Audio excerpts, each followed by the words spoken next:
Hi there. Welcome to blockchain development course. In this course, you're going to build NFT marketplace project where you're going to allow user to create NFT for image, video and audio. They can set their NFT for an auction so user can bid on the NFT.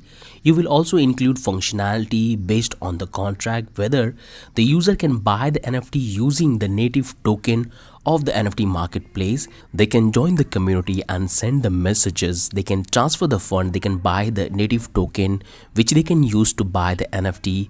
You will build complete admin panel where you can monitor as an admin of all the transaction, all the NFT, all the bidding, all the donations are coming on your marketplace. With that said, let me show you the entire application that what you're going to build in this complete course. There is a lot of things we have in this course. You're going to master every single thing about the Solidity smart contract development. So we have 50 plus video on Solidity programming language. You will master Tailwind CSS, you will master HTML, you will master hard hat, you will master CSS, you will master MetaMask, you will master smart contract testing.